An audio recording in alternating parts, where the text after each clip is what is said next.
आकाशवाणी चंडीगढ़ से प्रस्तुत है विश्व पृथ्वी दिवस पर समाचार दर्शन का विशेष अंक।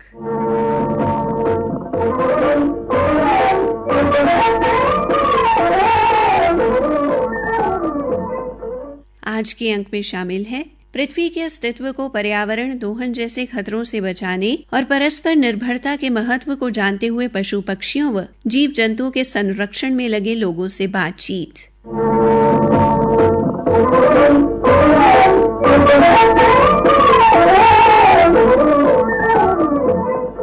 इस सप्ताह 22 अप्रैल को विश्व पृथ्वी दिवस मनाया गया।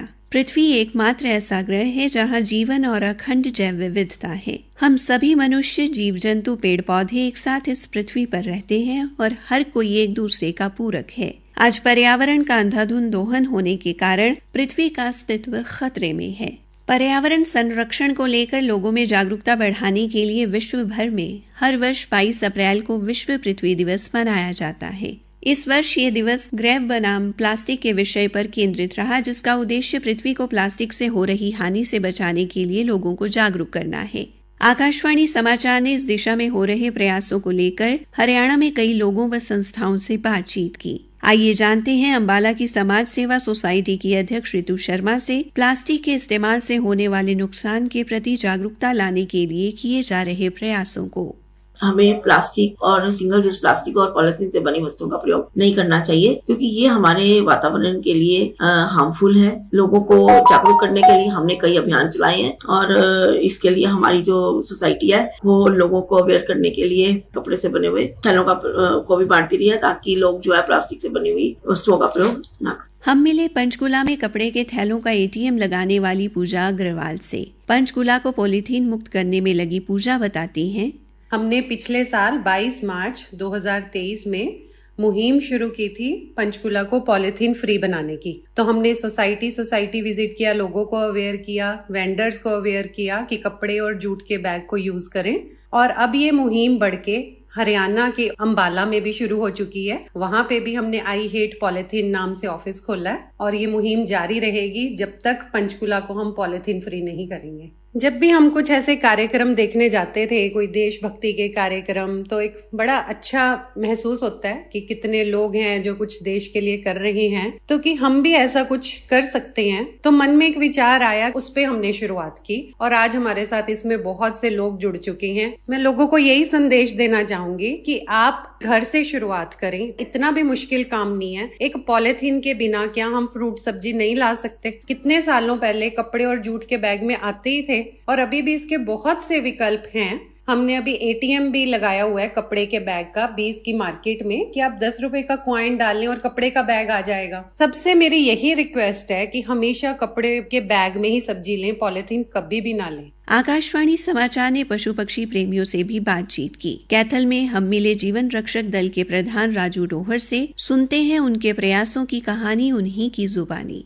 2005 से सामाजिक कार्य करते करते हमने एक दल बनाया, जीवन रक्षक दल। वैसे नौजवान साथियों का हमारा एक दल है, जो हमारा मेन काम है वो है बेसहारा पशुओं की जान बचाना। तो बेसहारा पशु कहीं पर भी हमें सूचना मिलती है, चाहे वो किसी से सूचना मिलो, कहीं पर भी कोई भी गाय किसी खड्डे में चली गई या नाले में गिरी हुई है, चाहे वो किसी छत पे भी चढ़ी हुई है, क्योंकि कैथल में कई बार ऐसे हादसे हुए हैं जो बेसहारा पशु गाय वो 3-3 4-4 मंजिली पर चढ़ जाते हैं। वो हमारा दल और बड़ा आसानी से करता है कि उनको नीचे उतारना और उसको गौशाला में पहुंचाना। जहाँ पर भी कोई भी घायल गाय दल को सूचना मिलती है, वहाँ पर उसका इलाज करवाना और इलाज करवाकर उसको पास की जो भी गौशाला है उसमें पहुंचाना। यह प्रेरणा हमें 2017 से अखबार के माध्यम से मिली। अभी तक हमने तकरीबन सिर्फ कैथल शहर की है कि 250 से 300 गाय हमने खड्डों से निकाल चुके हैं, चाहे वो किसी खड्डे में है, नाले में है या कोई एक्सीडेंट में कोई घायल हुई है, तो उनको निकालते हैं। और हर साल जहाँ पर पानी की व्यवस्था ना हो तो वहाँ पर पानी की व्यवस्था भी करते हैं। गर्मी का मौसम है, बेसहारा पशुओं को पानी बहुत कम मिलता है। जो प्लास्टिक के ड्रम होते हैं हम उनको काट कर रखते हैं। किसी भी भाई को जरूरत हो तो हमारी संस्था से ले भी सकता है। गली के किसी भी मोड़ पर जहाँ पर दिखता है कि यहाँ पर नल लगा हुआ है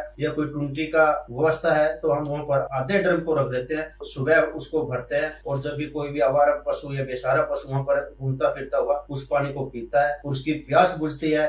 हिसार में पशु पक्षियों की सेवा में लगे रोहताश ने बताया, हमारी संस्था का नाम है animal aid foundation trust, Hisar में चलती है। और हमारा जो आर्थिक सहयोग है वो हमारा पब्लिक के सहयोग से, जो चैरिटी डोनेशन है उसी से चलता है सारा। और जो रही बात जो पशु पक्षियों को रखने की, तो जो जैसे गाय है उनको तो हम गौशालाएं भेज देते हैं। जो छोटे जैसे डॉग्स है और पक्षी होते हैं, पक्षियों को घर पे रखते हैं, और डॉग्स का जहाँ पे होता है वहीं पे जाके हम ट्रीट करते हैं हर रोज। हमारी टीम बेजवान पशु पक्षियों की ऑन रोड पे सेवा करते हैं हम। हमारे पास शहर से कॉलिंग आ जाती है, जो हमारा नंबर ऑनलाइन भी डला हुआ है, और हम 2008 से कर रहे हैं, तो तकरीबन लोगों के पास हमारा नंबर है। कई बार जीव को पकड़ना हमारे लिए बहुत मुश्किल हो जाता है, जैसे घायल होते हैं, कई बार हमें पीछे भी भागना पड़ता है। 15 के अभी हमारे पास बहुत ज्यादा केस आते हैं करंट की वजह से। गाय और नंदी के लिए 24 घंटे उनकी सर्विस रहती है, एम्बुलेंस सुविधाएं हैं उनके पास। बेजुबानों की जुबान बनी पंचकुला की पशु पक्षी प्रेमी शिल्पा पाठक ने बताया, मेरा नाम शिल्पा पाठक है। मैं पंचकुला में रहती हूँ। पिछले 17-18 सालों से पशु पक्षियों के लिए पानी और खाने की व्यवस्था कर रही हूँ। मुझे ये प्रेरणा मेरे घर में जब मैंने एक पेट रखा, उसकी आंखों में मुझे जो मासूमियत नजर आई, उसका जो दर्द समझ में आया, मुझे समझ में आया कि इनको देखने के लिए कोई है नहीं और ये वॉइसलेस है, तो इनकी आवाज बनना जरूरी है। इसलिए मैं जहाँ भी मौका मिलता है, जैसे भी होता है, मैं पशु पक्षी के लिए पानी के अरेंजमेंट जरूर कर देती हूँ। भिवानी में स्टैंड विद नेचर संस्था के संस्थापक लोकेश लोगों में जलवायु परिवर्तन के प्रति जागरूकता की अलख जगाने में लगे हैं। स्टैंड विद नेचर पिछले 5 साल से पूरे देश में जलवायु परिवर्तन की जागरूकता को लेकर के साइकिल यात्राएं, सेमिनार, वेबिनार और अलग अलग कार्यक्रमों के तहत जलवायु परिवर्तन पर जागरूक करने की कोशिश कर रहा है। इसमें हमारे अनेक कार्यक्रम हैं, जैसे पर्यावरण पंचायत, क्लाइमेट कैंप, स्वच्छता को लेकर के हम लोग काम करते हैं। इसकी प्रेरणा का मुख्य केंद्र बिंदु हमारा ये रहा कि आसपास में अनेकों बीमारियां बहुत तेजी से बढ़ रही हैं, मौसम हमारे परिवर्तित हो रहे थे, तो इस पर कोई जागरूकता हरियाणा में नहीं थी। इसको लेकर के 2019-20 में मैंने पूरे हरियाणा की साइकिल से यात्रा की कि इस मुद्दे पर पूरे एक विमर्श बने। इसके बाद पूरे देश की यात्राएं हमने की अलग अलग तरीकों से, और उसके बाद हम 8000 से ज्यादा पेड़ जलवायु को संरक्षित करने के लिए लगा चुके हैं। आइए मिलते हैं पुलिस विभाग में भर्ती होने के बाद पर्यावरण संरक्षक बने देवेंद्र सुरा से। मुझे ट्री मैन ऑफ हरियाणा के नाम से जानते हैं। जब मैं 2011 में चंडीगढ़ पुलिस में सिपाही के पद पर भर्ती हुआ और वहाँ की हरियाली को देखा, तो मैं गांव-गांव गया, युवाओं को जोड़ा, उनके साथ तालाब पे, स्कूल में, स्टेडियम में पौधारोपण अभियान चलाया और अब तक 10 साल में लगभग 2 लाख से ज्यादा पेड़ युवाओं के सहयोग से मैंने लगाए और उसके साथ ही इसमें 10,000 से ज्यादा युवाओं को मातृशक्ति को पौधारोपण अभियान से जोड़ा। हरियाणा में वन क्षेत्र को बढ़ाने के लिए गांव-गांव ऑक्सीजन बाग की मुहिम चलाई। 5 एकड़ 10 एकड़ में गांव के लोगों को इकट्ठा करके हजारों पेड़ लगाए, जिससे आसपास के गांव में पर्यावरण बेहतर हुआ और उसमें हजारों पक्षियों की, सैकड़ों प्रजातियों की संख्या बढ़ी और गांव वासियों ने इसमें बढ़ चढ़ कर भाग लिया।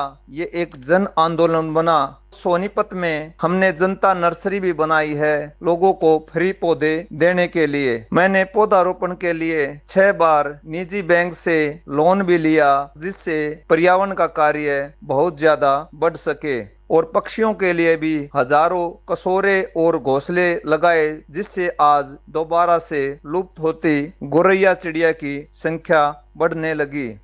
हिसार के फोटोग्राफर अशोक गुप्ता ने वृक्षारोपण को अपने जीवन का मिशन बनाया है। पिछले 15 सालों से, बल्कि आप 20 साल भी कह सकते हैं, मैं वृक्षारोपण के कार्य में शौकिया लगा हुआ हूँ, बिना किसी की बाहरी आर्थिक मदद के। पेशे से फोटोग्राफर होने के कारण प्रकृति से मेरा जुड़ाव रहा है। छाया मिले, पक्षियों का उसमें आवास बने और प्रदूषित होते वातावरण को शुद्ध किया जा सके, इसी भावना को लेकर मैंने पौधारोपण का कार्य शुरू किया। शुरुआती दौर में थोड़ी दिक्कत हुई, देखभाल न होने के कारण उनको पानी नहीं मिल पाया और वो कुछ मुरझा गए। बाद के अंदर मैंने अपने ही पैसों से एक टाटा मैजिक गाड़ी खरीदी, उसमें पानी की टंकी रखी और कस्सी, बेलचा, गैती, खाद वगैरह उसमें रख करके, और सहपरिवार, मुझे ये कहने में बड़ा हर्ष हो रहा है कि मेरे पोता पोती, बेटा, पत्नी, ये सभी मेरे को इस काम में सहयोग करते हैं। अब जहाँ जहाँ भी पेड़ लगाए हैं मैंने, वहाँ इतनी छायादार बन गई है जगह वो कि कुछ रेडी वाले उसके नीचे आकर रेडी लगा लेते हैं, कार वाले अपनी कार पार्किंग कर देते हैं। तो मुझे बड़ा सुकून मिलता है जब वहाँ से निकलता हूँ और मेरे लगाए हुए पेड़ के नीचे कोई राहगीर भी बैठा होता है या स्कूल गोइंग गोइंग सुबह सुबह अर्ली मॉर्निंग में या शाम को दोपहर को बच्चे स्कूल जाते हैं तो वो मेरे पेड़ के नीचे खड़े होकर के वो अपनी बस का और अपने वाहन का इंतजार करते हैं। मुझे बड़ी खुशी होती है देख करके मेरे लगाए हुए पेड़ किसी के काम होते हैं। स्वच्छ भारत का इरादा कर लिया हमने, देश से अपने ये वादा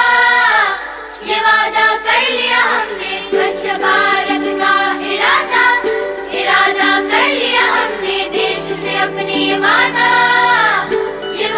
कर लिया हमने। इसी के साथ समाचार दर्शन का ये अंक समाप्त हुआ।